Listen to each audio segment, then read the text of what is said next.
Let's get it Star Wars. Let's get it Star Wars in here. Let's get it Star Wars. Let's get it Star Wars in here. A small rebel force has penetrated the shield and landed on Endor. This is where the fun begins.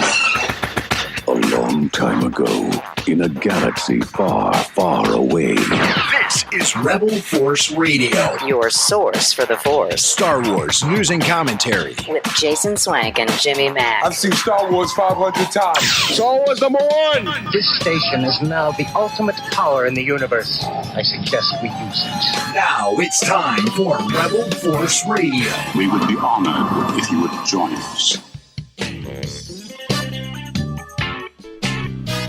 Well, it's always an honor. Always an honor. Chut, everyone. And welcome to a very special episode of Rebel Force Radio. And yes, they're all special. But, some are more special than others.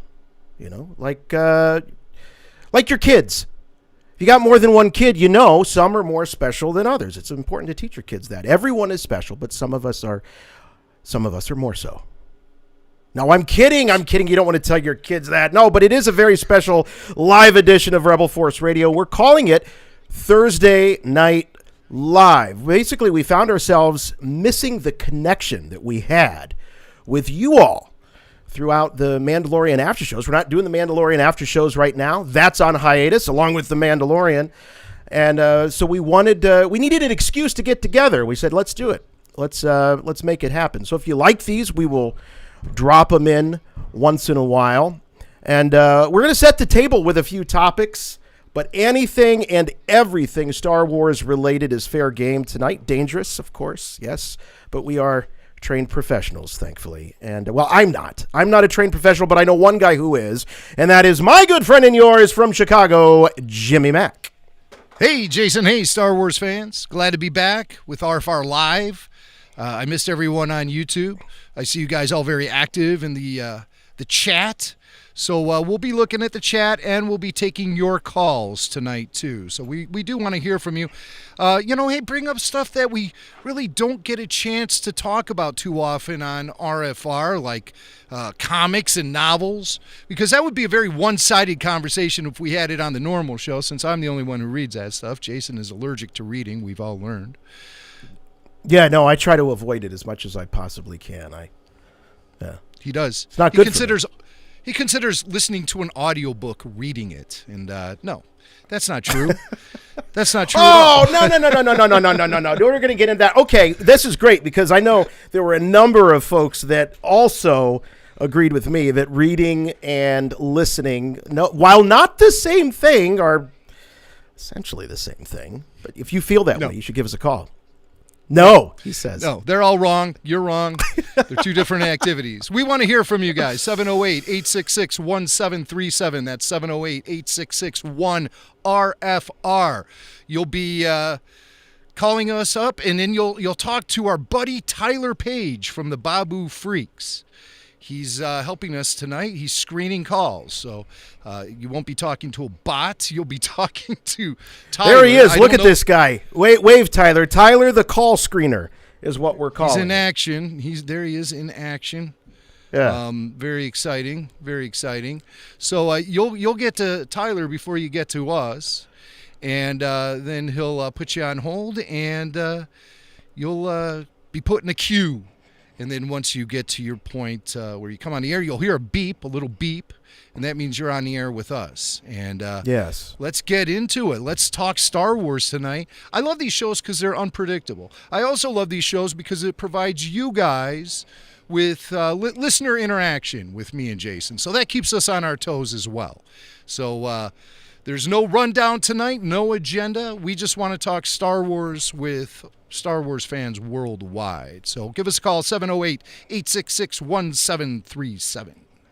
Yes. And now I was perusing the Star Wars news here. So I thought, my favorite local talk show host, I grew up listening to him, and he would always call the Friday shows potpourri. He would just throw topics out on the table and just if that's what you wanted to talk about, great. If you had another topic, even better. But a couple of things that popped up on my Google News feed is Ewan McGregor confirmed that the Obi-Wan show is filming in the spring in L.A., and he was apparently amused about all the different rumors about the different places that it might have been filming in, and he says no, it's not in Boston. In fact, I think he even said that his dad called him up and said, "Hey, I heard you're filming the show, the Obi-Wan show over here," and he's like, "No, Dad, no." You know, so that's something, but it's good. It's good to know that it's really happening, man. It's really happening. He says the cameras are going to roll this spring. Also, congratulations to The Mandalorian, up for Best Drama. Golden Globe nomination for The Mandalorian. I think that was its only, and I shouldn't say only, because it's, my gosh, you nominated for Best Drama, but I'm not aware of any other Golden Globe noms for that one, Jim. Are you? No. No? That's my report. No, I did, however, listen to the Ewan McGregor comments. It was done on Eddie Izzard. Am I saying his name right? It's Izzard, like lizard, right? He's a performer, comedian. He was doing a fundraiser where he was on a stationary bicycle and interviewing people, and that's where Ewan talked to him.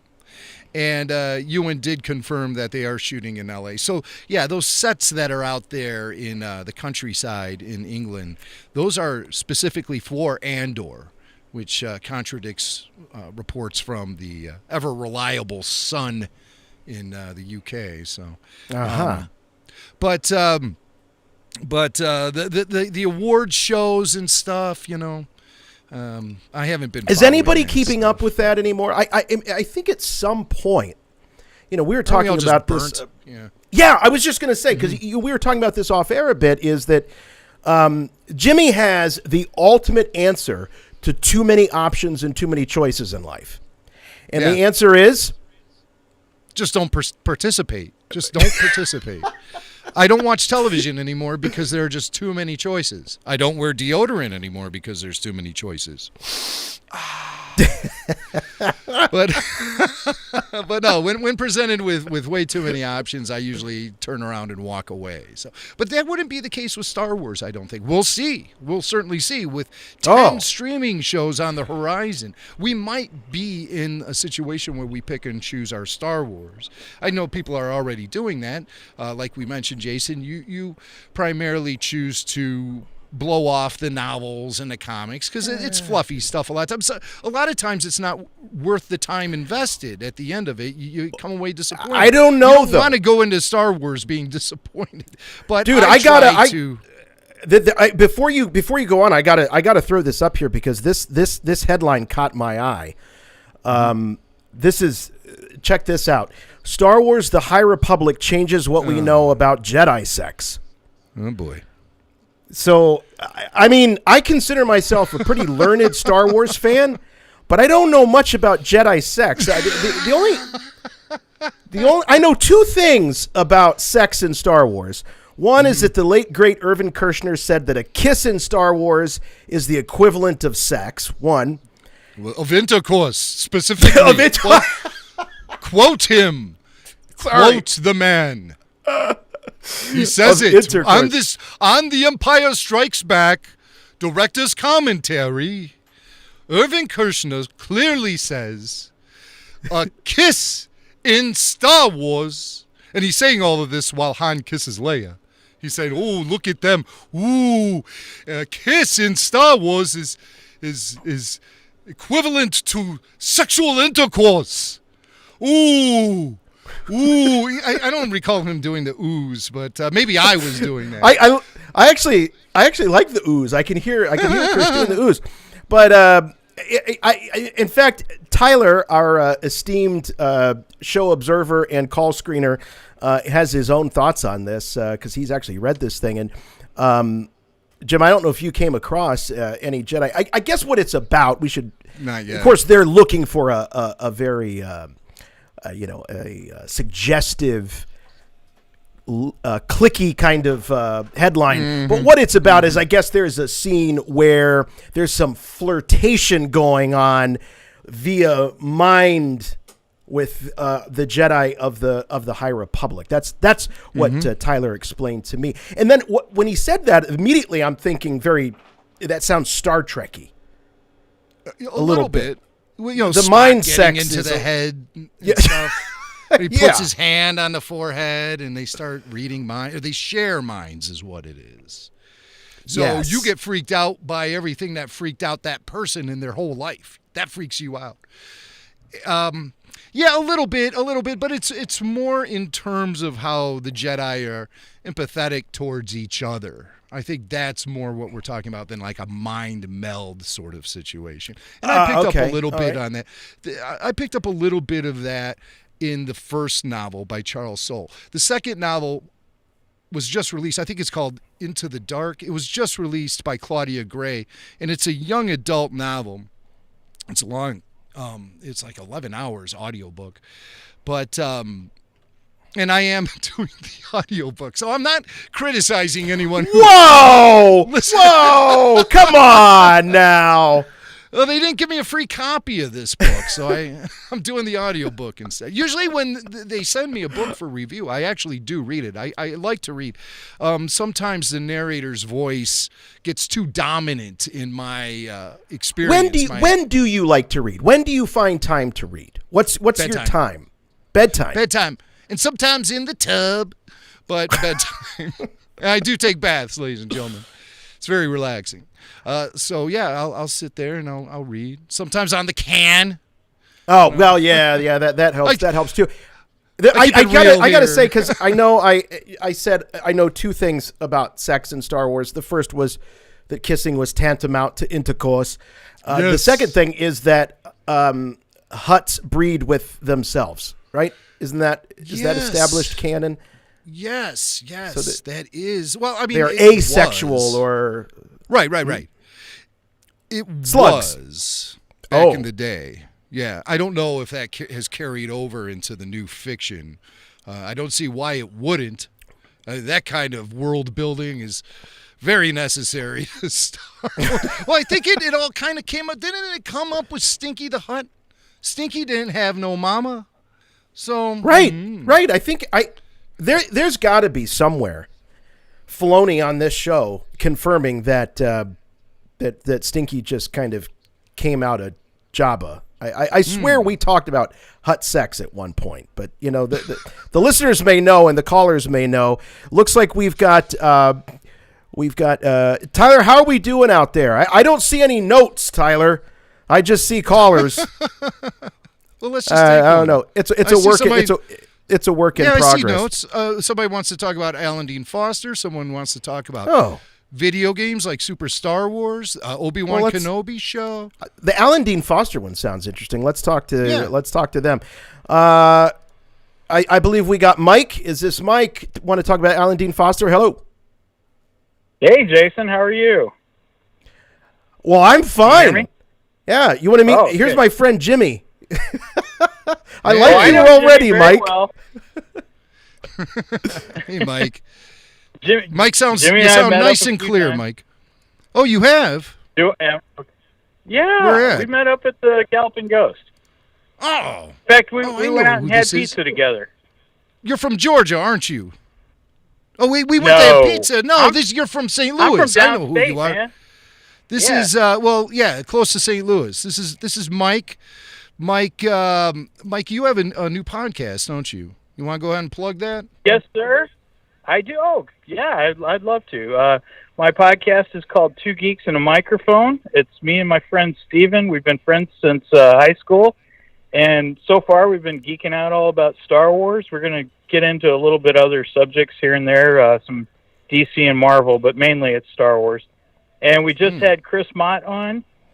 He'll be on the show tomorrow. How did you get Chris Mott? Oh, my God. How did you pull that off? Jason, this is Michael Shanks. You know him. He's been supporting Rebel Force Radio for a long time. I really Mike get to know the Shanks, listeners of this yes. show. I mean, I really do consider everyone who listens to this show a friend of mine, a friend of ours, I should say. And I have had the pleasure of hanging out with Mr. Shanks and his family. Took them out for some Chicago deep dish that you do. Oh, you're getting a little bit of crackle there on your line. Oh, yeah. Well, so let's talk about Alan Dean Foster. Ooh, So losing yeah, him. we just talked about Alan Dean Foster on my podcast, and I just wanted to see what you guys thought about his claims on not getting paid for getting his residuals for his previous work. Alan has been making the rounds talking about this. I don't know about the legalities. What I do know is that he said that he's still getting the checks for the Force Awakens novelization. There's no problem with that. Right. It's that original novel that he ghost wrote for George Lucas, the novelization of the original Star Wars. That seems to be the one that's in question, and arguably probably the bigger seller, I would guess. I'm sure that novel continues to sell very well. But the last I heard, I don't know, Mike, if you know more, but the last I heard, that was still unresolved. The last I heard also, it's still unresolved. Also, he's saying that he's not getting residuals from the Alien trilogy because he wrote those books also. Right, which is the Fox. Yeah, see, so this tells me that I don't want to. It's a big deal to Alan Dean Foster, of course, and it should be. But I think this is like a clerical thing. I think this is just a matter of Disney taking on a lot of properties and a lot of this prior art, and trying to suck it all into the system and getting it out all right. I mean, he's a high profile guy because of his proximity to fans and all of that, and he can jump on podcasts, but I wouldn't say the guy's being singled out, or that, it's a big company. They got plenty of money. I just don't see there's no win here for Disney to just, snub this guy. No, they're using this as a loophole. Hold on one second, Mike. They're using this as a loophole by saying that they purchased the intellectual property, but they didn't take on the responsibility of paying these creatives their residuals like they're supposed to get. That's how the publishing game works. I think they should renegotiate and work it out however they want to work it out, but just to cut these guys out with no communication and just hide behind lawyers and legal loopholes is disrespectful, to say the least. And nobody should be subject to that kind of stuff just because a company changes hands. So has Disney made some sort of public comment? I mean, when you say that their claim is that they bought the intellectual property, but they didn't buy the liabilities that go along with it, such as residuals for this prior work, is that an official state? I mean, does anyone know? I really don't know. I don't know that they've said anything publicly, or that their lawyers have said anything publicly. And as far as I know, you would think that Alan Dean Foster wouldn't be the only one. You would think that there would be, I guess when you think about publishing in all the comics, I'm sure that those writers, I don't think those writers get any residuals. I don't think if you're a comic book artist or writer, unless you're super high profile, I don't know the ins and outs of that business, but I don't think unless you're a major player in that world that you get residuals. Very different from, novelizations and that sort of thing. And Alan Dean Foster was a well-respected author prior to his writing that novel. Mike, thanks. It's a great topic. Thanks for bringing it up. Appreciate it. Thanks for the call, and thanks for listening. It's something that we haven't covered it a whole lot. I know that there are some outlets that have had Alan Dean Foster on before, but I'd love to talk to him about it. If he's out there listening, we'd be happy to talk to him about it. It's a fascinating thing. I just can't help but think that it's an issue related to the size and the speed of the Disney company in terms of them taking on all of this intellectual property and not being able to sort it out. But if there is a statement that they've made that suggests that their claim is that they bought the property, but they didn't buy any of the liabilities that come with it. That's pretty crazy. Let's see. We've got someone asking here, who's calling the shots at Lucasfilm? I think I have a few ideas. You're on with Rebel Force Radio. Who's calling the shots? Hey, Demi, Jason, it's Mariana. How you guys doing? Great, Good. Mariana. Hey, oh my gosh. I really wanted to ask you guys because you guys were talking. Okay, first of all, I almost fell on the floor laughing when you guys brought up the Jedi sex article. I was asking a very serious question, Mariana. I was not trying to be funny. I want to know what's going on with Jedi sex. Okay, sorry.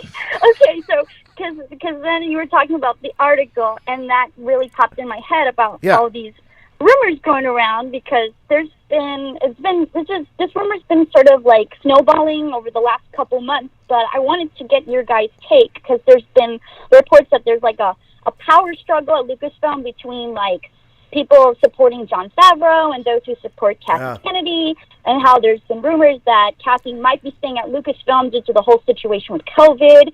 So I really wanted to get your guys' take on this. And my second point is that I'm so excited to see Obi-Wan again, because I really want Caden to come back. I've been rooting for him and defending him, and now he's finally going to return. So I'm so excited for that. I hope they start filming as soon as possible. Well, according to Ewan McGregor, it's happening in the spring, and the whole thing's being shot in L.A. Mariana, you bring up it is a hot topic. There's there's people, making whole careers out of covering this quote unquote civil war happening at Lucasfilm. Covering. It's a lot talking of fiction about is it. what it is. I think that a lot of it's being dramatized for the web, and it certainly creates for a lot of good discussion.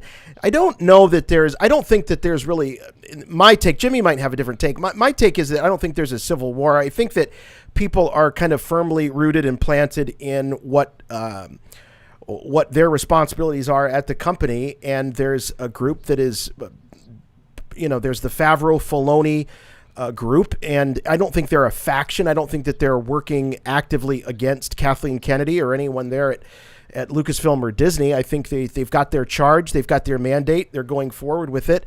And then I think you have, this High Republic, which is a whole new era and a whole new, part of the saga that has its own stewards. So, I think that creating conflict, that's what I want to. Where is the conflict? I see the evidence of there being two sort of distinct focus areas in the company, but I don't see any evidence of the conflict that people are pointing to. Jim, I don't know if you feel the same. Yeah, there's no conflict. There's no camp. There's no Favreau Filoni camp. Number one, Dave Filoni is a company man through and through. He's always marched to the beat of the corporation. He always has. As long as I've known him, as long as Jason has known him, and as long as you guys have been hearing him talk on this show, which he doesn't do anymore, because he marches to the beat of the company drum. He's a company man. He is there to soak in knowledge and acquire experience working on live action programming with Jon Favreau. Jon Favreau works on his own. He works with his collaborators, and then he goes off to a room and writes every episode of The Mandalorian by himself, for the most part. Sure, there's collaboration, but he does it on his own. Now, the rest of the stuff at Lucasfilm, like Jason brings up, the High Republic, for example, that's stuff that goes through the story group. That's story group creation. And so, in that case, there are two different entities providing content for Star Wars in different ways, but they're not against each other. They're trying to work together. ILM itself is its own company that works to the beat of its own drum as well, but they all work together too. So I think that there's a lot of reports going on about a civil war going on at Lucasfilm and that Kathleen Kennedy is on her way out. That's all fiction. Kathleen Kennedy, I don't think, is going anywhere. She has too many projects in development right now. Not only Star Wars, but we're also talking about an Indiana Jones film, a Willow series, and an adaptation of Children of Blood and Stone, which she's working on with her BFF, Michelle Rejwan. So Kathy isn't going anywhere.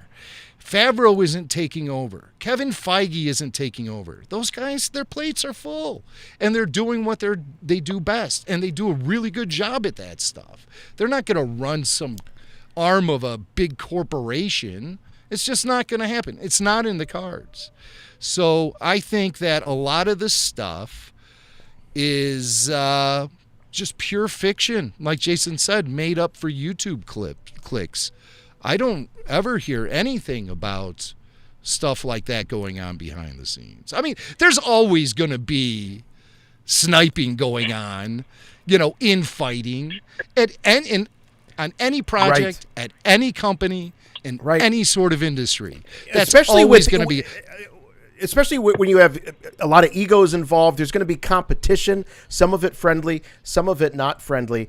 But Jim, when you bring up about Kathleen Kennedy, I don't think she's going anywhere in terms of her position, but her focus and her attention could be tilted away from Star Wars, more towards Indiana Jones, more towards the Willow series, whereas somebody like, Favreau, Filoni, they're going to, perhaps either in tandem, or one of them will emerge as sort of the Star Wars go-to in terms of the direction of that material.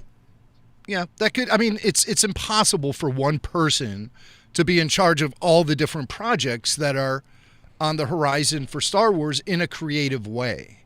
So, there'll be more autonomy for the various camps within Lucasfilm, but that doesn't mean that they're butting heads or fighting with each other. That's just naturally how things have to get done. That's what I think. Hey, Mariana, thanks. Appreciate it so much. And by the way, we do have some lines open. So make Tyler work a little harder. Come on, make it hard for him. Where is he? Jason, where's Tyler? There he is. There he is. Look at him. Oh, look, he's got Babu Frick in the background there, and his roommate Babu Frick. Hey, Jason, we have what do you call these, super chats? David's wondering, Jason, what are you sipping there? Oh yeah, thank you, David. This is Jack Daniels. So nobody asked me, but this is coffee black, and I'm drinking out my favorite Rancho Obi-Wan That's a mug. beauty. Get full. Oh, it's shot so great. I love this. I remember the first time I saw this, Stu was walking around the grounds in the morning, and he had this, and it looked like the most inviting cup of coffee I've ever seen in my life. Here, let me lower the lighting a little bit so maybe it can show a little more detail here. It's getting a little washed out. But I think you can still purchase these online. And it's this great pottery, sort of construction here with this mug. And it's the same company that does the mugs for Skywalker Ranch. It says Rancho Obi-Wan, inspiration for every generation. And you can check out this and all sort of merch at ranchoobiwan.org. And I just want to say, Steve Sansweet and everyone at Rancho Obi-Wan are dear friends of ours here at Rebel Force Radio, and we love them very much. So show your support for the world's largest Star Wars collection at the Great Museum in Petaluma called Rancho Obi-Wan. And tell them Rebel Force Radio sent you. Well, that would be such a great day when those tours start back up again, and people can see it. And they're doing an amazing job over there with creating virtual experiences, and their content is great on social media. So yeah, please make sure that you sign up, because just because you can't visit there in person doesn't mean that you as a member, won't get some great perks. And also just the knowing that you're supporting this great cause, and a guy, and not just Steve, but Bob and Ann and Stu and that whole family over there that really wake up every day thinking about the fans and how to preserve this stuff for fans. Because I got to tell you, if it wasn't for Steve Sansweet, a lot of this stuff would be forgotten. And just go on their Facebook page or Instagram, follow them on Instagram, and you'll see just these blasts from the past. And it's like, if it wasn't for Rancho and Steve, nobody would be remembering this stuff. You know, if it wasn't for the work that Steve Sansweet has done in developing a Star Wars fan community, Jason, this podcast might not even exist. That's how important he's been to pioneering a Star Wars community when there was none at the beginning. Yeah, no kidding. And not just those early efforts that he made, but then when he became an official staff member there at Lucasfilm and was the fan relations, and I think he was the originator of that role. He created that role, or that role was created for him. You know, it was one of those things like we didn't realize when we had those great Steve Sansweet presentations at Comic-Con and C2E2 and these different conventions. We didn't realize almost at the time what we had, that kind of that sort of access through a guy like Steve. And I know everything changes and it's a much bigger company now and it's owned by, you know, Disney and all of that, but those were really the days. They really were. All right, I got to take this next call. This is a guy from Ohio. I think it's Brent from Ohio. He wants to talk about the Mandalorian, the early episodes of Mandalorian. So Brent, welcome to Rebel Force Radio, and hello, my Ohio brother. What's going on? I think we lost him. He dropped out. Oh, he dropped it. Yeah, typical Ohioan. All right, fine, fine. Are you known for being quitters? Yeah, a little bit. We got Eric in Nashville wants to know if they'll ever make Heir to the Empire films or TV. Eric, do you think they're going to make Heir to the Empire films? Uh-oh. Hello, Eric. We having issue terminated calls. No, I mean, I'll tell Eric you should what, be able to hear us. If it comes to Heir to the Empire, I would still love to see those films being made, potentially as animated films. I always thought that would be a really good use of animation to tell those stories. And, you know, bring back the voices like you did with young Luke Skywalker in The Mandalorian. Oh, yeah. Now that we know that deep fake vocal stuff works so well now. And you could really do something spectacular, or even a CGI thing. That would be amazing. And I would love to see it. Dude, I terrified people at the day job showing that video that you pulled of the that Obama video of the guy over there in I don't know, Germany or Finland or wherever the hell he was from, doing that demo. That was insane. I mean, people were talking about, well, what if this gets into everybody's, you know, eventually this stuff trickles down. Everyone's got an app that does this. You could call and impersonate anybody you want. Yeah, you could create some real problems for people with that. Yeah. I mean, certain words alone, you could just simply say them, and then the next thing you know, you'd be canceled for life. So, that's scary stuff. But, yeah, those guys are from the Ukraine, insane in the Ukraine. Yeah. And they're coming up with all the technology. So that's how I would like to see it, actually, as a animated film. However, I do make the caveat that they can make some adjustments to it so it still fits in the natural canon that exists nowadays. And by doing so, you'd be eliminating some characters like Jason and Jaina Solo, who are born during the events of the Thrawn trilogy. So you just probably remove that element. And I think you can get away with it because I don't believe that those two twins as infants play any sort of big role in the story of Heir to the Empire. I believe they have to be hidden because of the enemies of the Republic are hunting them down. But I mean, that's just a simple story element that could be eliminated. Do you think it's a matter of time before Star Wars has its own multiverse concept where you're going to be looking at various timelines and you know, I mean, going back to the days of the old EU, and believe me, I know that with the acquisition of Lucasfilm through Disney and the sort of the recreation of expanded universe, that there's a lot of people that feel slighted by the sort of the clearing of the slate, the cleaning of the slate of those old stories. And we've talked a lot about the merits of what they did in the past and what they're doing now, and they were making big, bold choices. Again, it's one of those things you don't really realize what you have until it's gone. But the fact that these characters and this whole galaxy is now akin to a DC or a Marvel in terms of the scope of the scope of it all.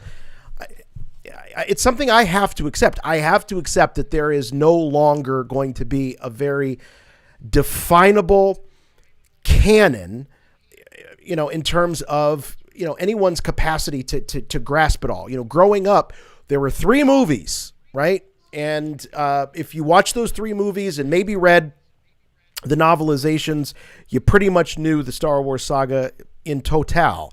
And then here come the prequels, and now you had 6 movies. But as it grew into this, monster that encompassed all these different mediums, I'm looking at it, I'm reading the tea leaves, and I'm thinking it's just a matter of time before we have multiple timelines and we have all kinds of, alternate universes and galaxies. And so something like an Heir to the Empire, animated film or miniseries or something, that could happen, and it wouldn't necessarily conflict with canon because it doesn't have to. It's probably inevitable.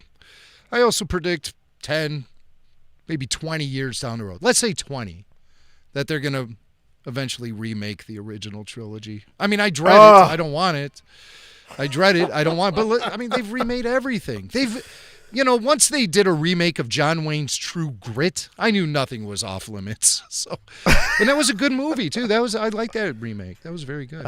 But I don't think it'll happen in our lifetime. Inevitable. I don't think it'll happen in our lifetime, though. That strangely enough, I saw those headlines start to percolate. People denying that the Star Wars saga is going to be remade. I mean, look, I know that there are people out there just chomping at the bit to remake Star Wars in their new age image and encompassing all of the flavor of the month, real world issues, politics, etc. There are people just crying for that. I don't see it happening. I think that there would be a pretty big backlash against that. Let's go. Let's see. We got. Let's try another caller here. This is Ian in Ohio. He wants to talk about video games.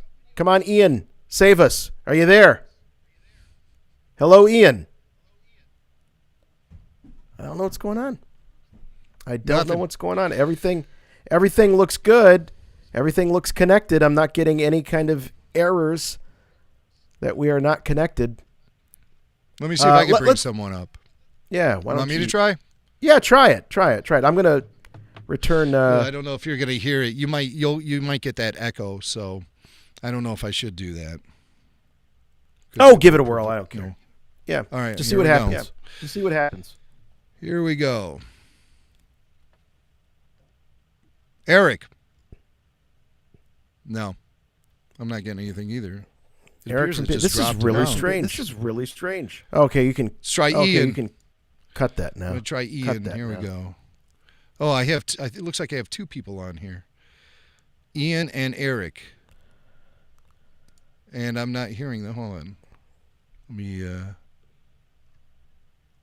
Eric from Phoenix, are you there? Yo. Can we dial back in? All right, yeah, we might have to do that. Hey, Tyler, do that. What are you hearing? What are you hearing? Go ahead and kill that echo, Jim. Oh yeah, sorry, and sorry everyone for watching live. Everyone is coming to my phone. They're all coming to your phone. Oh, yeah. I don't know what's happening, interesting, but that complicates things. Well, I mean, what changed? I'll since hang up. We started? So maybe. I'm not sure. That is weird. So, like right now, Eric is talking to you? I was just talking to him. All right. Well, Tyler, how do we hear your show? It sounds a lot better than this one. The Tyler Page show. Trying to figure out what's going on. We've been sabotaged by Tyler Page. Yeah, I don't know what I don't know what to make of this. I mean, I've got nothing has changed. I've touched nothing. I blame Tyler, by the way. Just in case anybody. Yes, doing the same thing all night. All right. Well, I'm gonna return Eric from Phoenix back to the queue. Let's see. We've got. Let's try one more here before we nuke and pave this, and we'll call back in. Let's try Peter from Philly. Hey, Peter, you're on with Rebel Force Radio. Hello. Oh. Hello, Peter. This is painful. Yeah. So, Tyler, are you hearing Peter?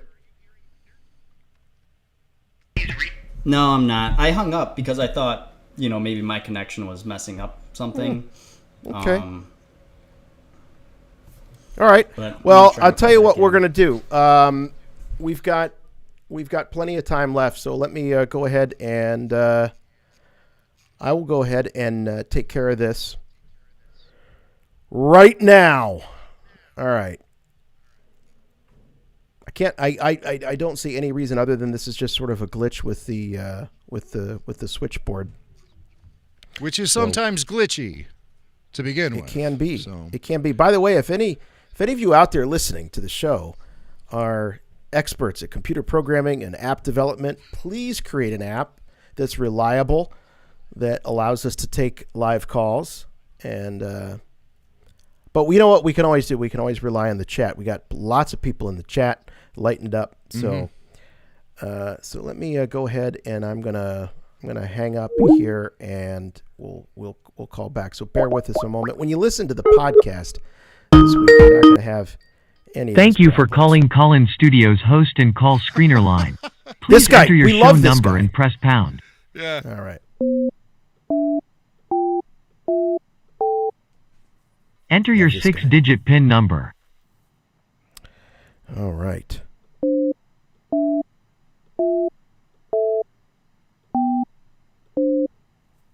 Welcome, host. You are now in the host room and can manage your callers from the Call-In Studio web interface.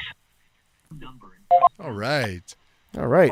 Do we have Peter from Philly on? Hello, Peter from Philly.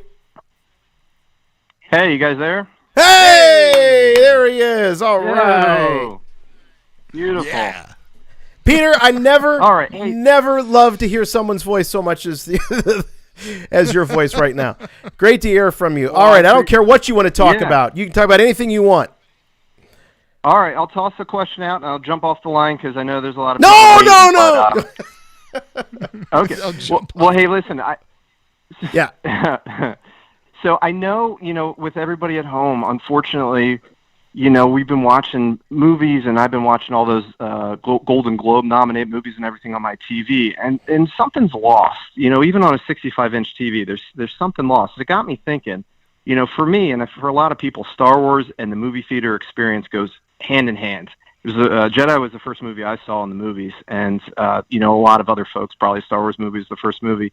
It seems like with everything we've been talking about over the last few months and a real focus on Disney Plus, that's going to change, I think, moving forward, at least for the next couple of years until we're out of the whole COVID thing. So I wanted to ask you guys, what are you going to miss the most about Star Wars in the theater? Because, like I said, for a lot of people, it goes hand in hand, and now we're watching it at home, which isn't a bad thing or a good thing. It's just different.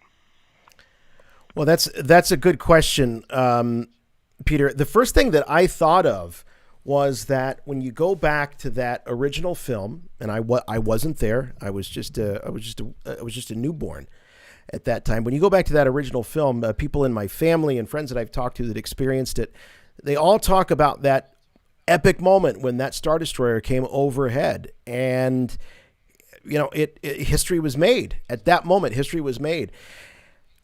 How do you replicate that at home? How do you have that kind of impact? Now, growing up in the 80s, there were a lot of really big, iconic TV shows, and there were big moments on TV. Who Shot JR? Huge moment on TV, but not to the same level or maybe I shouldn't say the same level, but very different from the Star Destroyer coming overhead. It's that's a great question that you raise, and I don't have an answer for it other than I can relate to what you're thinking as you formulate the question. Jim, what do you think? You know, I think that movie theaters have gotten so big and the technology has gotten so amazing that it still presents an awesome experience when watching Star Wars on the silver screen. When Episode 9 came out, I became very hooked on the IMAX presentation, especially because the sound design was so in your face. And there's nothing I can do at home with my stereo setup, which isn't meek, by the way, replicate that sort of experience of watching the film in an IMAX presentation. And I still would get a buzz watching movies just on the normal sized movie theater screen as well. It's an experience in itself. Mm-hmm. Being at a theater really envelops you into the movie itself in such a way that I really don't think you can get from home viewing to the same extreme. Of course, you get enveloped into the stories watching it at home, and the film watching experience is great, but I just don't think it matches the intensity of a theatrical presentation.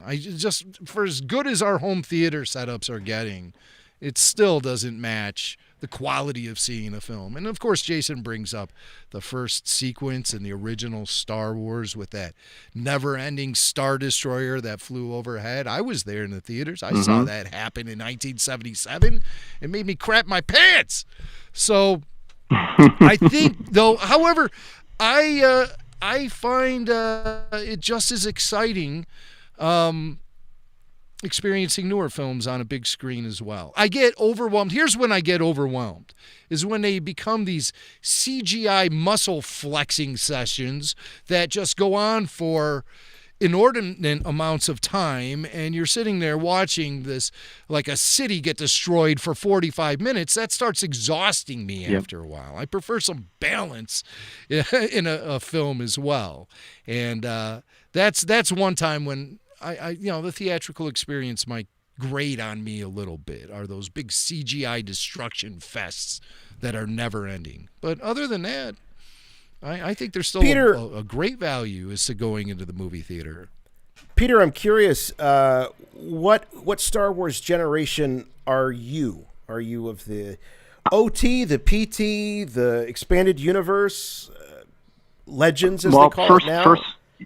I'm not too far behind you. My first memory ever was my mom taking me to see Return of the Jedi, and she was such a cool mom that I'd fallen asleep before the lightsaber duel at the end, so she took me back to go see it again. So I think that's probably why I remember it. So I've been there for a while. Yeah, that's awesome. So it was a cinematic, your initiation into Star Wars was a cinematic experience. Exactly. Yeah. There are a lot of people that talk about the social aspect of it. And I don't want to discount that. I think that's part of it. But as a 6-year-old, it wasn't a social experience for me. You know, it was enormous. It was a spectacle. Exactly. And so I look at my own kids, and will my son, who loves The Mandalorian and even listens to The Mandalorian after shows, as an 8-year-old, will he one day tell stories about, I'll never forget Dad turning on the TV and the Disney Plus logo appeared, and this, it's hard to imagine that what you said, Peter, that spectacle being replicated. So yeah, there's a social aspect of it, but the enormity of it is big too. And more than just a spectacle, maybe this falls under the category of the social aspect of seeing a film in a packed theater. There's an energy, a palpable energy that an audience members, we all feed off of each other in those situations. That's why I love seeing a comedy in a movie theater, because of all the laughter. And laughter is contagious. I also think that when a crowded theater together is sharing the movie as a communal experience, it intensifies the entire experience. It really does. And again, we're feeding off of each other, and we're feeling the tense emotion in the air. You can, they say you can cut through it with a knife. They'll say things like that. It's so tense, but I mean that's true. That's true. It's the communal experience. You mentioned the communal experience, and I'm going to jump off, but I just wanted to say to you guys that you are producing that, and you have for the last year, and doing these live shows, I think, is creating a nice community for everybody who cares about the shows on Patreon, here on YouTube. So thanks for doing this, and I look forward to Rebel Force Radio for years to come. Thanks for taking my call. Thank you. Oh, dude, that's nice. Great. Caller of the night so Philly. far. Yeah, Peter from Philly. Very good. Very good. I think we're going to give Ian another shot. He wants to talk about Super Star Wars. Jim, you were talking about Super Star Wars, the video game, and re-experiencing that. Do we have Ian back? Hello, Ian? Are you guys there? Hey! There he is. All right. Hey, awesome. So you want to talk about Super Star Wars? Talking about the community, I know Ian Savage. We know Ian and his son. Oh. And Ian has taken to hosting trivia contests online with Rebel Force Radio listeners, mostly people at the Rebel Force Radio official Facebook group. And they get together, and Ian goes all out. These are full productions, these trivia contests he runs, and he has prizes and everything else. So, Ian, if somebody wants to join you guys one night for one of these things, this isn't like a private club, is it? Well, what I've shared is basically the questions that were asked on the private group that we got going on. So I just shared them with the Rebel Force Radio group just to see what everybody else's thoughts were, other than our 10 or more drunken selves. Well, it's pretty cool, so I encourage you keep doing it. Maybe even cutting out little video highlights and posting them. I think that would be cool, just of like one question, and remove all the drunken stuff and post it up online. I think that would be cool. But let's talk about video games. Super Star Wars. That's been a threat. Yeah, that's been a threat. So what's up with Super Star Wars? Are you guys replaying that? Do you have some trivia? What's up? Well, no, actually, Super Star Wars was the basis of my question, I guess. I was in a Facebook group talking with friends, and, Super Star Wars came up. Then it slowly devolved into just basically Dark Times releases. And I was going to say, like, what Dark Times, like, video games, comics or books, like, were you guys super pumped about? I mean, I know Heir of the Empire, but, like, was there, I mean, I don't want to take that question there, the answer away, but, what was your guys' biggest, like, hoopla, like, oh my God, I can't believe this is coming out, during when there was basically nothing new other than ephemera coming out as far as books, comics, all that. Yeah, right. No, that's a good question. What was it that sort of?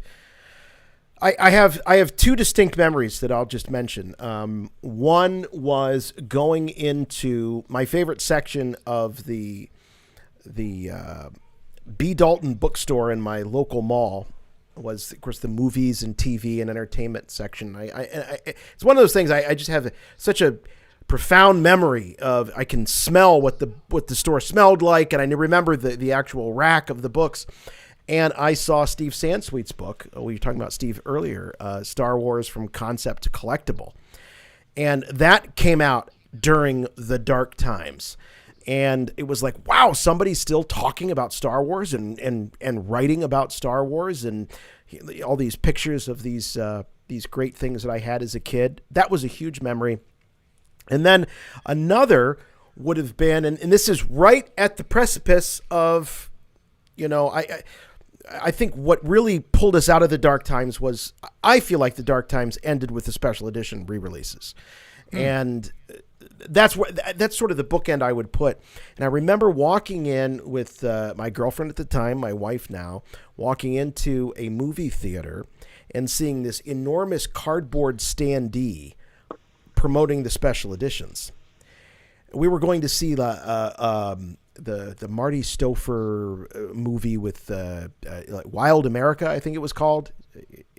anyway, that's inconsequential. The point being, I walked into this theater, and in the lobby was this standee of the special edition, and I just got, and I'm getting goosebumps just thinking about it now, the feeling that I had. I'm like, it can't be. Star Wars is coming back to the theater. I didn't have the internet back then. I really didn't. I mean, of course, the internet was around, but I didn't have constant access to it. Then I go and I sit in, and the trailer comes up, and it's like, for 25 years, the only way to experience Star Wars was on the small screen, and it showed that little TV screen, and then it erupted into that trailer for the Star Wars Special Edition, and I just... incredible. So those are my two big memories of what you would call the dark times. That's interesting because you guys define the dark times differently than I do. I consider the period between 1983 and 1991 to be the true dark times. From Return of the Jedi until the Thrawn trilogy, Heir to the Empire, was released because there was no licensed stuff coming out for the longest time. True, the Marvel comics continued until 1985. You had the Ewoks movies and cartoons, which didn't do it for me as a Star Wars fan in high school at that time.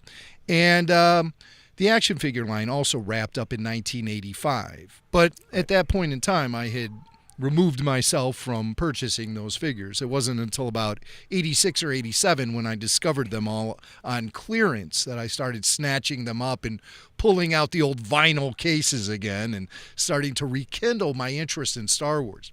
Something that really pushed me over the top is a family trip we took to Orlando in 1989, shortly after Star Tours had opened. And I'd never seen Star Tours or anything like it. And I remember walking in there with Billy Mack and my dad. They had a giant AT-AT outside the thing. I think they still do. And you could get underneath the AT-AT foot and lay there and act like it was stepping on you. And naturally, Billy didn't need an invite. So he was there on the ground within seconds. We're taking pictures of him. He'd get gum in his hair. He doesn't care. But we went through Star Tours and came out into the shop, which they eventually named Tatooine Traders. I don't know if it was called it back then, but it was just the shop you come out into after the ride's over. And it was all Star Wars. And I lost my mind when I discovered the West End Games source book. That was my first real introduction into the expanded universe. And this is in the late 80s. There was nothing else out there. And this was the first book that I picked up that was a genuine reference book for Star Wars. It told you what the alien species were. It was really the foundation for a lot of the expanded universe we still know today, is that West End Games source book. And so I read that obsessively, and that started to reopen me into the Star Wars fan base, or Star Wars obsessions. When I saw the article in the Chicago Tribune, I think it was in 1990, talking about the Timothy Zahn Heir to the Empire book, and it was with a press release from Lucasfilm talking about how this was the first re-entry back into the Star Wars galaxy in many years, and it just got me so excited. And when that book was released, it immediately became New York Times bestseller. And I remember going into Crown Books and asking the guy if he had heard of it.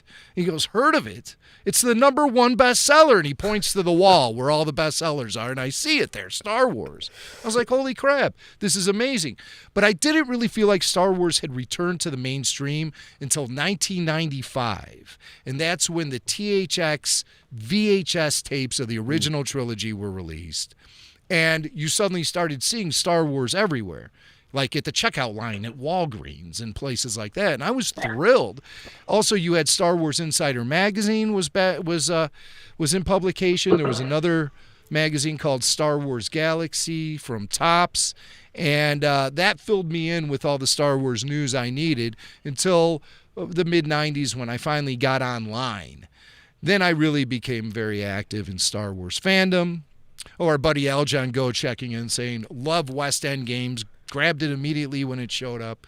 That was really the thing. That was something I was very excited about, was finding that West End Games source book, because I had become a Trekkie in the downtime, in the dark times. I had nothing.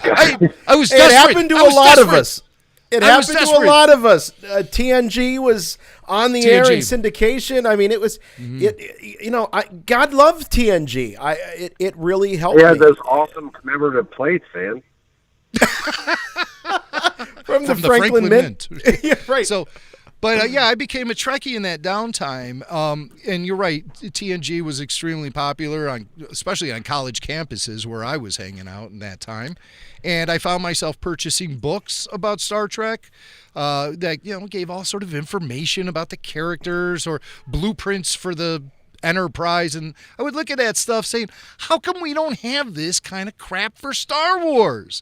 Where's our piece of the pie? All right, I gotta chime in here real quick because I remember my reaction when I saw a product display for Heir to the Empire. I'm slightly embarrassed, but you know what? I still feel similarly, but I remember reading the back. I saw it and I picked it up. I think it was at a Media Play, if you guys remember Media Play stores. And I picked it up and and I looked at the official continuation of the Star Wars saga authorized by George Lucas, blah blah blah blah. And it was like that moment in A Christmas Story when he goes, "A crummy commercial?" And I was like, "A crummy book?" Like, that's what we're getting? Well, we had these amazing movies, and we're going to have to experience the sequels to these movies in a crummy book? I know a lot of people who thought those were the sequels, that we were getting the books first, right. and then we get the movies afterwards. And really? Like yeah. Wow. Hey, Ian, that was a great question, and it certainly I think spurred a lot of good conversation, no doubt. Thanks for the call. Appreciate it, man. Want to get to a few more of these. Let's see. Let's go with, how about AJ? AJ from Texas. AJ, you're on with Rebel Force Radio. Hello, hello. Hey, what's going on, AJ? guys? Hey, what's going on, man? Hey, how are things in Tejas? What's up? How are things in Tejas? Hey, man, they're going great. They're going even better now that I can watch you guys on a Thursday. You know what I'm saying? I know what you're saying. I just wanted to thank you guys for your wealth of knowledge over the years. You guys are awesome. And ask you guys, what do you guys think Jon Favreau has up his sleeve for next season of The Mandalorian? Or Boba Fett before that, if anything. Thank you. Yeah, well, thank you very much. Great question. What do they have up their sleeve for next season of Mandalorian? I think what they have up their sleeve is that they're going to prove that the series does not need Baby Yoda.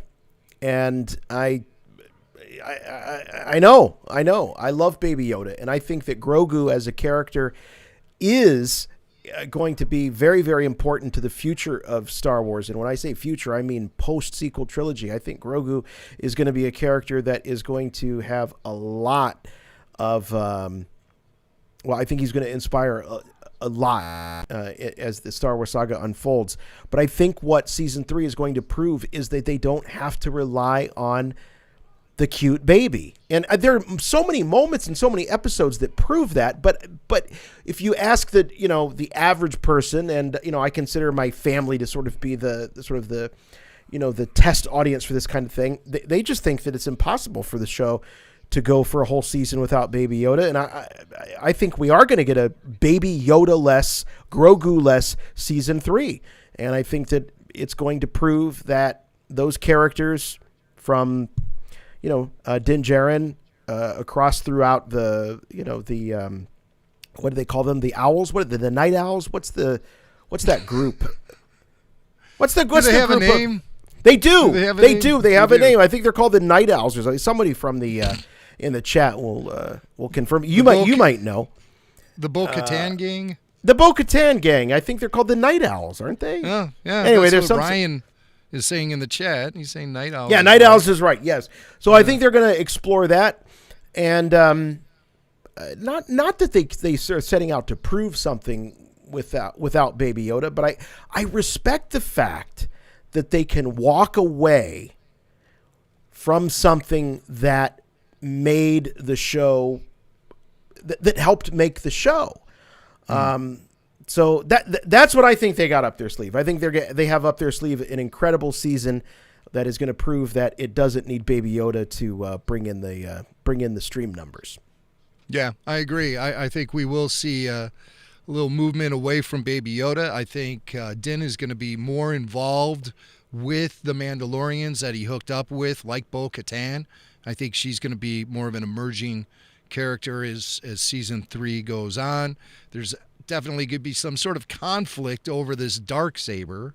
And I predict that Din will have a reunion with the Armorer, where he's going to lay some knowledge on her. Like, hey, what do you mean we couldn't take the helmets off? I mean, all these Mandalorians are taking their helmets off. Why couldn't I take my helmet off? Well, if they all jumped off a bridge, would you do it? No, we got jetpacks. Who cares? That's a stupid question. But, yeah, I would be bitter if I was him. I could see him beginning to question a lot of the things that he's placed his faith in since he was taken in by the Mandalorians at a young age. Do you see the possibility of season 3 being about a unification of the Mandalorian culture and a reclaiming of Mandalore? Yeah, I think the bigger picture is going to be coming into play in season 3, where it'll be less about an individual character on his singular journey and mission to becoming more about, like you say, Jason, the Mandalorians as a culture. Mm-hmm. Because there's a lot of loose ends there.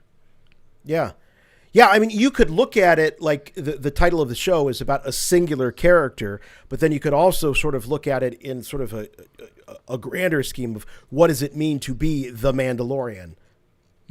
So it very well may move beyond just this one thing. And I think that would be great. I think what they have done already to show all of the diverse looks of the Mandalorians, and then you got the two sort of sects of the, forgive the term, but religion or the orthodoxy of the Mandalorian culture. I think it's very cool.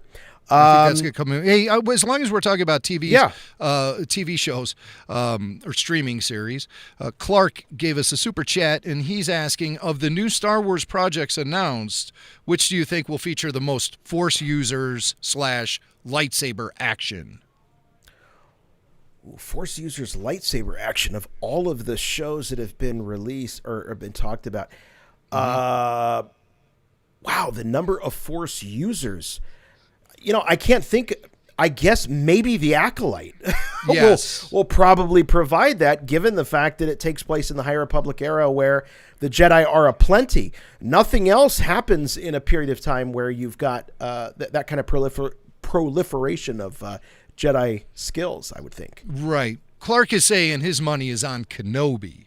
And while we will see lightsaber action from at least a couple of characters, most notably Kenobi and Darth Vader, possibly even Darth Maul can't come back. He's dead. I keep forgetting where that guy is on the timelines and everything. Or is he dead? I don't think he it's is hard, isn't it? Point. I don't think he is at this point in time, because you're dealing with a younger Kenobi in Tatooine as opposed to the older Kenobi. Is he dead? Right, that's a good question. Is he dead? Right. This is closer to Revenge of the Sith than it is A New Hope in this particular. I think or it falls right in between. Or right in between, right in the middle. 20-year period. Yeah, I heard somebody say 8 years before A New Hope, but all that's unconfirmed.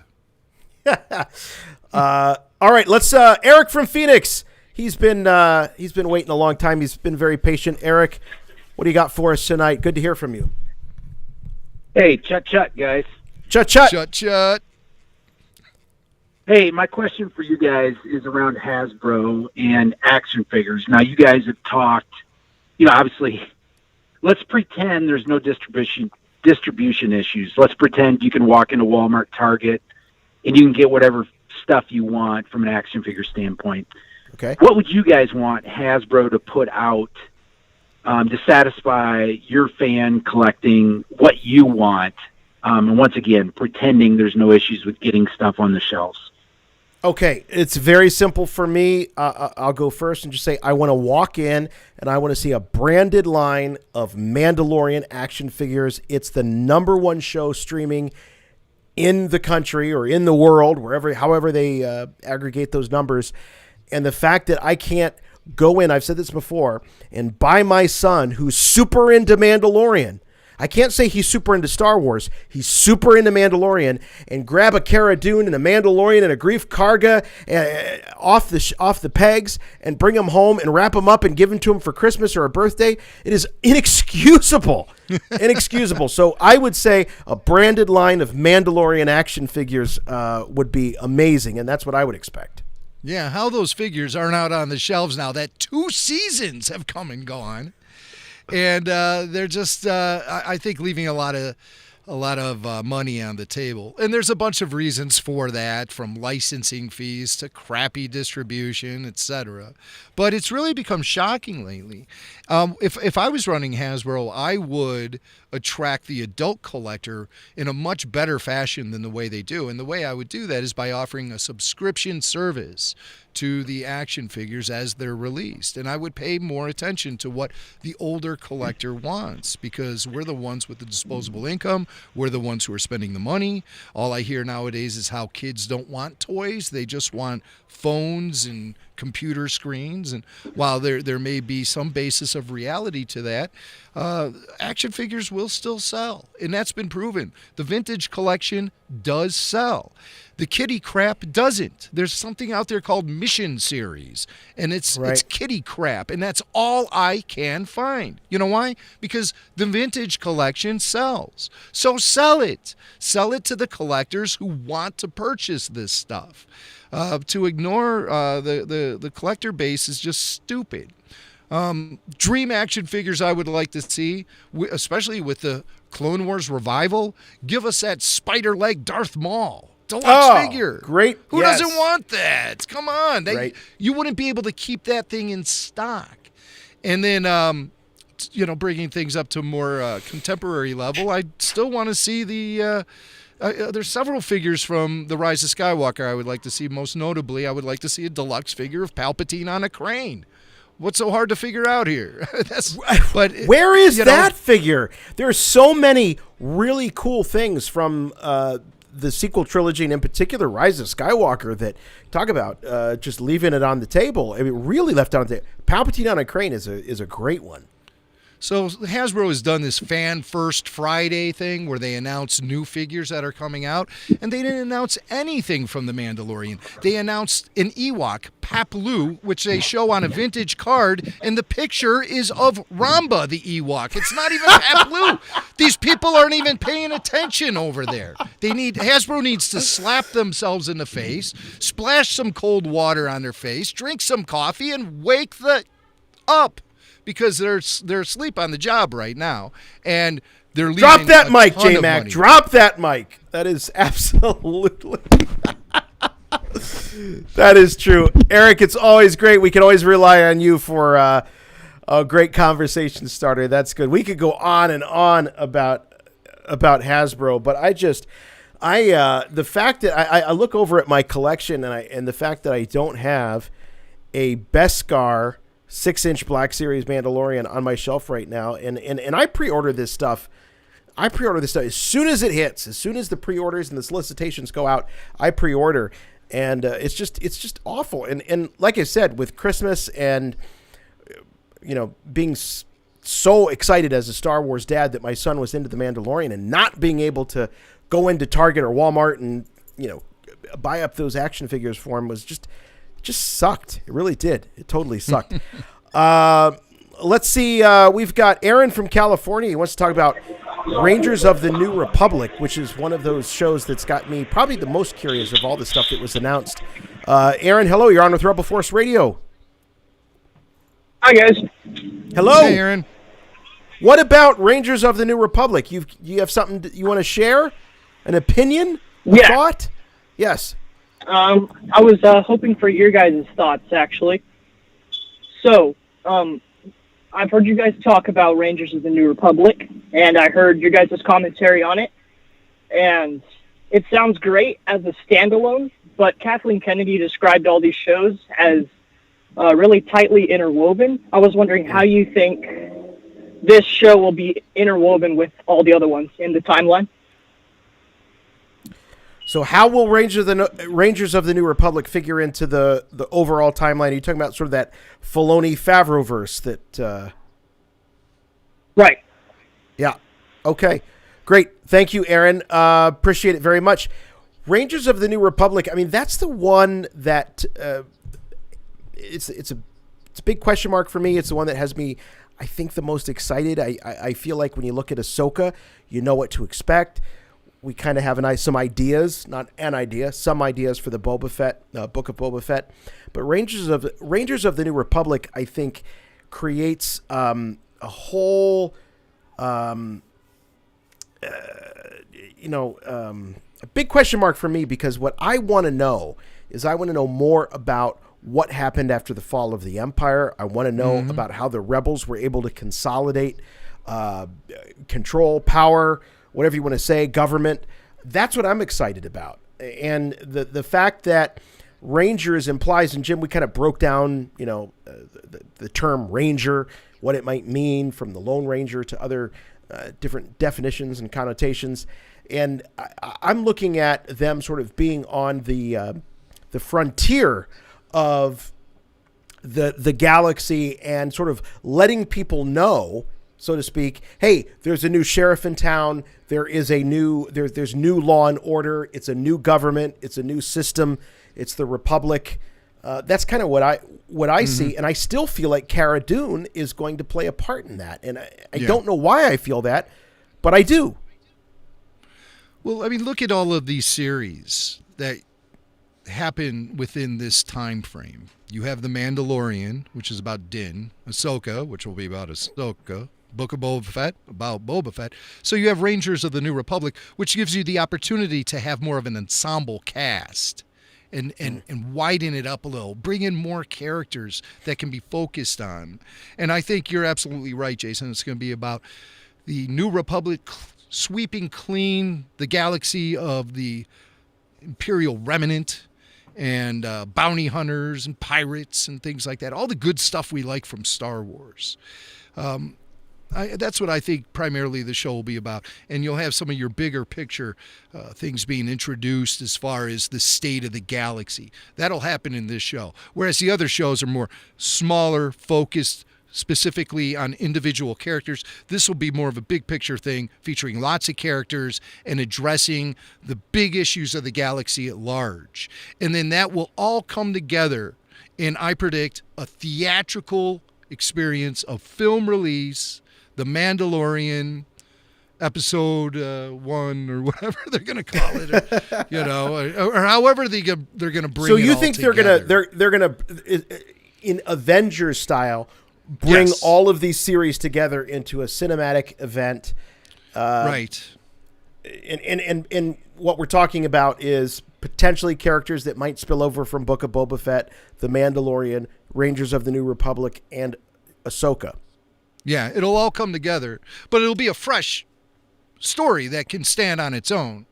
Hopefully you won't have to have seen every episode of every Star Wars streaming series to be able to enjoy the film.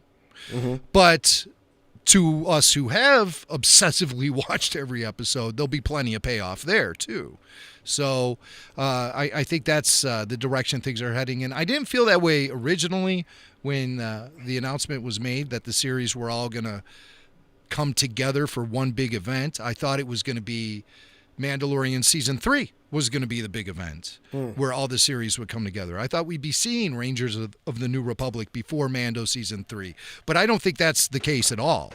I think we'll be seeing Rangers of the New Republic after Mando Season 3. When you look at the timeline. Yeah, it's just been recently revealed that Mando Season 3 most likely is going to drop in spring 2022, but they could push it back to the fall, which has been the traditional time the seasons have been released. Just skip a year. That could happen too. Yeah. I'm sure they want to take time with it and get it right, but they have the technology down so solid that I think they're going to be able to produce a lot more in a shorter amount of time. Something to think about too is they say that all of these shows, when we talk about Ahsoka and Rangers of the New Republic, Mandalorian, they all take place in the same timeline. Now, does that mean that they're all happening concurrently, or does that mean when they say timeline, do they mean sort of that era as we're breaking away from the galactic rule of the Empire? And remember, Jim, it wasn't that long ago that we were reading stories about season 2 of The Mandalorian when it was in development, them talking about how it's going to tell the story of the formation of the First Order, that was going to be a big part of the overall narrative of that series. So how much is that going to be in play? Are we going to start to see hints of Snoke and sort of this these remnant Imperials starting to consolidate and join together, perhaps almost like an inverse of the rebellion, if you think about it. You had all those different rebel sects then finally uniting together. Could you see something like that with the remnant Imperials, and that's what creates the First Order? Rebel sex, Jedi sex. There's no filter. You have no filter tonight, do you? I don't have any. No. All right, let's talk to Riley in California. Riley, you're on with Rebel Force Radio. You got a question about the Book of Boba Fett. What's going on, man? Yeah, chut, boys. Chut. Hello. Talking Star Trek. What's going on? Nah, I'm just kidding. Spock sucker. Sorry. What I really wanted to ask was, what are your thoughts on where the plot's going to go with the Book of Boba Fett? I'm kind of hoping for maybe some kind of nitty gritty crime show with Boba Fett just going around the galaxy, just brutally just wiping out crime lords, kind of like Punisher style. What do you guys think? Ooh, that's interesting. Boba Fett as a good guy, like a vigilante. Interesting. No, he's going to be consolidating his power is what it's going to be. It's going to be more like the Godfather, and he's going to be consolidating his power, just like Michael Corleone did at the end of Godfather 1 when he wiped out all the heads of the 5 families. That's what Boba Fett's going to be dealing with. He's going to be dealing with the criminal underworld and the repercussions of walking in and blasting Bib Fortuna in cold blood like that. There's going to be payback. And I think also then weaved in are going to be flashbacks providing us information about Boba Fett throughout his life, including how he escaped from the Sarlacc pit, which is something that's a story that needs to be told. So that's what I predict. It's going to be a short season, Book of Boba Fett. So I've heard rumors that's only going to be 4 episodes. That is not confirmed. That's just a rumor I heard. But I think it is going to be a shorter season. So they'll have a lot to do in each episode to provide us with his consolidation of the criminal underworld and flashbacks filling in the plot holes or empty spaces in his story, I just want to see him wipe out Zero the Hutt. I think that would be a great episode. Well, Zero's already dead. He died in the Clone Wars. He was killed by Snooty. Yeah, his girl. His girl. Riley, I love that you two are struggling sometimes with keeping the timelines all straight, because it is difficult. You know what? Look at that. There it is. There he is. Did somebody say something about Snooty? Look at this. Me? By the way, if you're wanting to buy this thing, you can't, because that's fan made, baby. That's an original, and given to us by a listener. I wish he wrote his name on the bottom, because I don't know who he is, but a listener did present this to me and Jason when we were at Star Wars Celebration in Orlando 2017, and this is hand carved and painted. I believe he used the Sculpey material, and he created this action, and it's right in scale with the 3 3/4 inch action figures. It's absolutely fabulous. So he lives here in my studio with me, and that is Zero the Hutt. Look at this. Here I is. Just so much talent wasted on a crappy character, in my opinion. But it'll still look Hey, great. how dare you? How dare you? I like Zero the Hutt. Hey, what do you, Riley? Since we have you on the line, what do you think that Book of Boba Fett will be about, or what do you hope that it's about? I kind of hope it's something like that. I'm not trying to make Star Wars go too R-rated and Deadpool-like, but I think just the hardcore action we got from Boba and that scene on the mountaintop with his gassy stick, just going off. I think that was awesome to me. I want to see lots of that. I want to see him going after underworld villains in Coruscant. I don't know how they would do it. I don't know why he'd go after crime lords. I'm going to leave that to the storyboard at Lucasfilm. That's not my job, but I just want to see some killer action, to be honest. Awesome. Well, so do we. That's a great topic. Book of Boba Fett. I want to see Boba Fett continue to sort of walk that middle line. You know, he's not a hero. He's not a good guy. He's not a bad guy. He's in it for himself. That's what I want to see. I get the heebie-jeebs when I think about Boba Fett becoming a good guy, because I mean Boba Fett. Boba Fett delivered Han Solo to the clutches of the evil Jabba the Hutt. I mean, we're not talking about a big hero here. And yeah, I know he's a fan favorite, but turning him total baby face, to use a pro wrestling term, I don't know. He's an anti-hero, so he's going to be doing nefarious things to attract the highest bid. That's the Boba Fett. He doesn't apply loyalty to anything or anyone except himself and the almighty dollar. And so now he's with Fennec Shan, and they've taken over the Tatooine criminal underworld, which is basically screwing over the Hutts.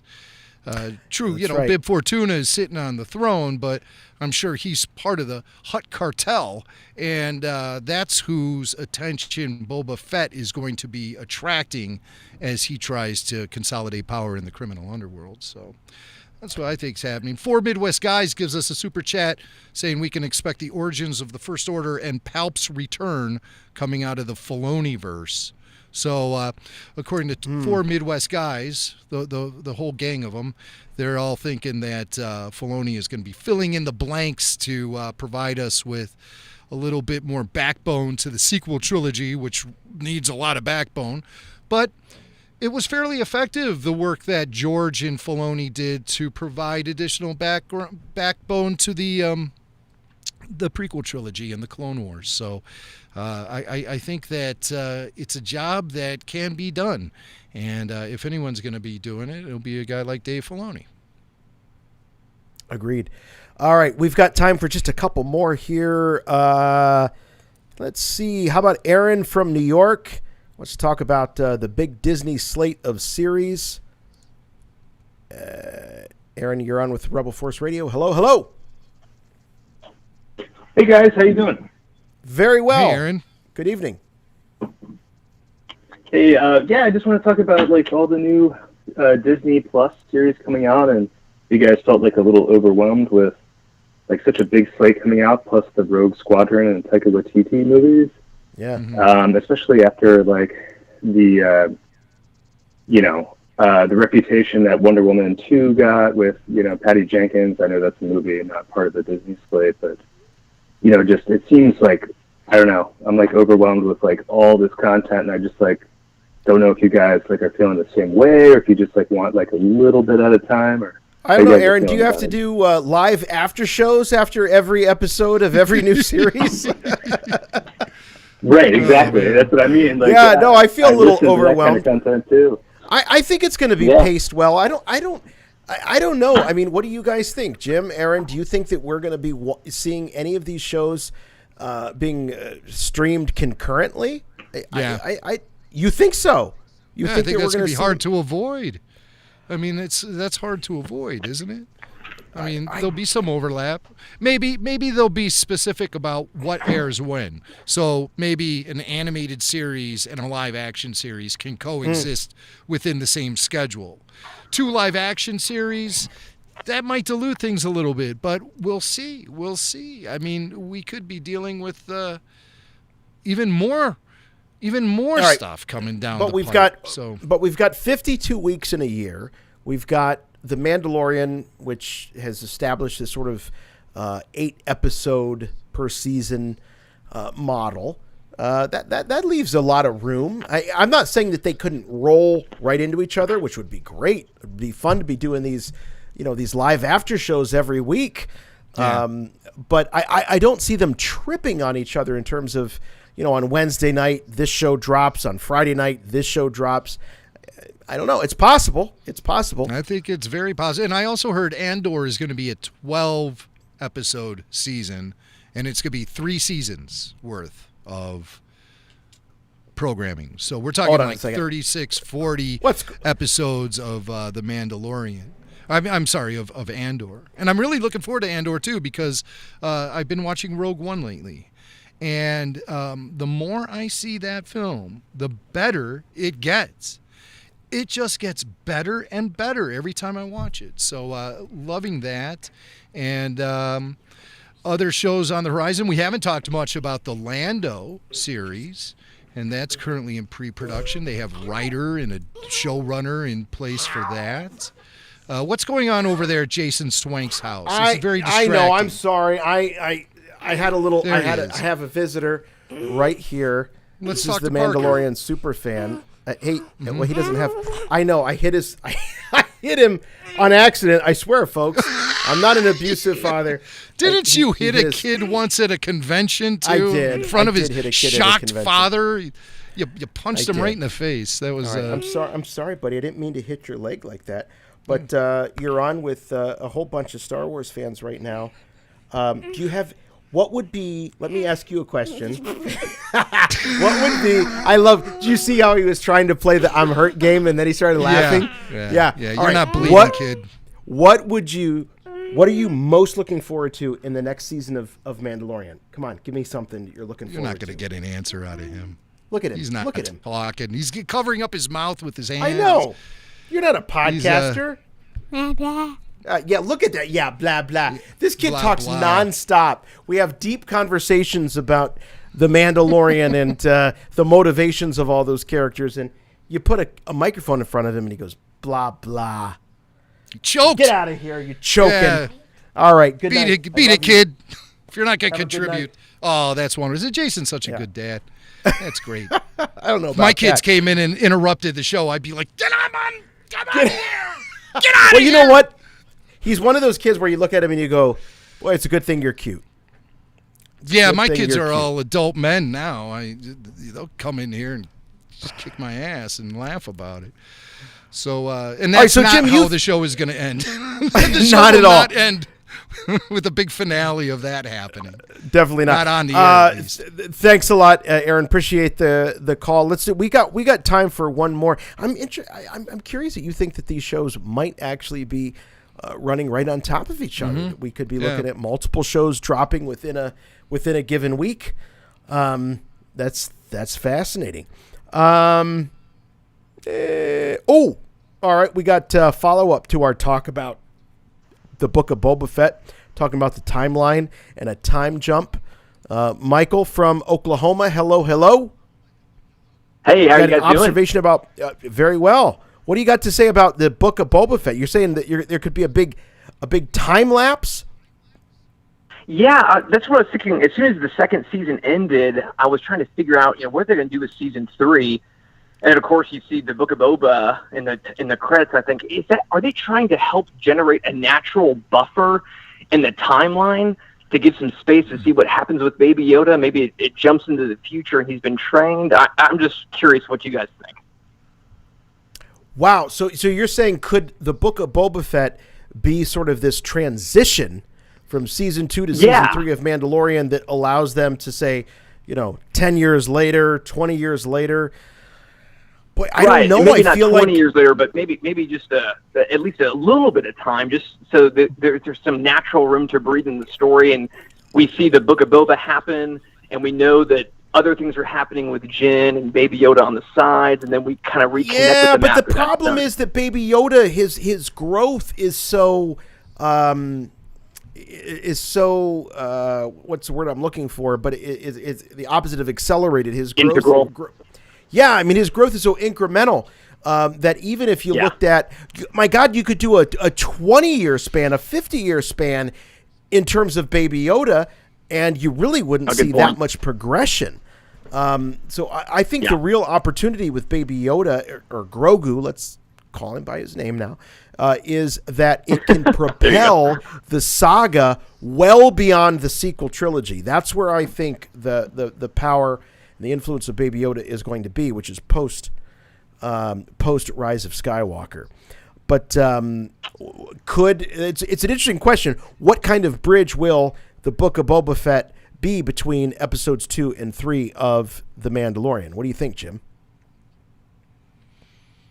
I think it's possible it could cover some time, but I don't think we're going to be seeing any massive jumps between season 2 and season 3 because they've left us with so much that's just hanging out there. There's the ownership of the Darksaber. There's the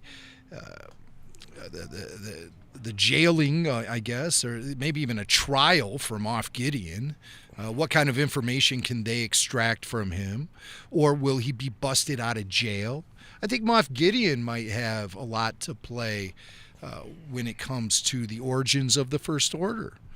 Maybe we could see a Snoke making his debut in front of a Moff Gideon and recruiting him to be his initial military power as he builds a new army. So those kind of things can come into play. And I don't imagine, with the loose ends left after season 2, that we're going to see a massive time jump. And as far as Baby Yoda and the way he ages, I still maintain that we could see a serious growth spurt with the little guy where he completely skips childhood and puberty and all of that stuff and is just like an adult instantly. Like he goes into a cocoon or something and pops out as old as Yoda. I don't know. But you know, sweet Baby Yoda. I still don't call him Grogu. I love him. There he is. He hangs with me every day. Oh, with him and Zero the Hutt. I got a real party going on down here, too, especially if I bust out the puffer pig. But they're all here.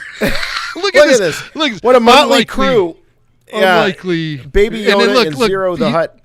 And then getting meta, he's holding his own Baby Yoda action figure. Oh, my God. So what is that, like a Rorschach where it's like a hand drawing a hand drawing a hand drawing a hand? Wow. This has been a lot of fun. Thursday Night Live. What a great time. We got to check in with we got to check in with our call screener and the official program observer, Tyler. Tyler, how were the callers tonight? Were they good to you? I thought everyone was good, yeah. You know, there was a lot of good questions, a lot of good points, a lot of excitement, which for an era where there's no Star Wars content, I appreciate that. Did they beat you up too much?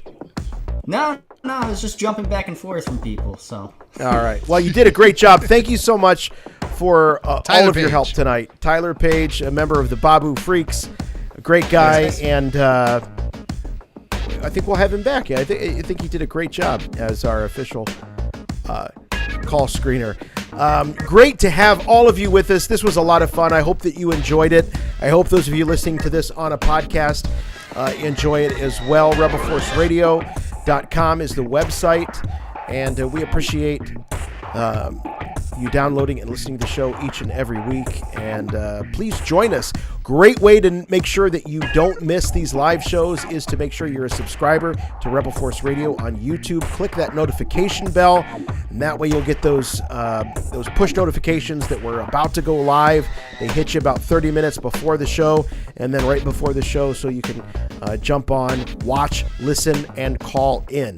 So if you like this, give us a shout out. Show at rebelforceradio.com. That's the website. You can also find us on Facebook. We're on Twitter. We're on Instagram. I don't know why we're on Twitter. Why is anybody on Twitter these days? But we're on Facebook, Instagram, Twitter, and you can follow us there. And don't forget, you can subscribe to Rebel Force Radio on your favorite podcatcher of choice. And if your podcatcher of choice offers the opportunity for you to leave a review, we'd love to have those. Just one rule, please. Make them good. And that's going to do it for us here. Thursday Night Live, Rebel Force Radio. We'll see you next week. Love you all so much. For RFR, I'm Jason. I'm Jimmy Mack. And remember, the Force will be with you, always.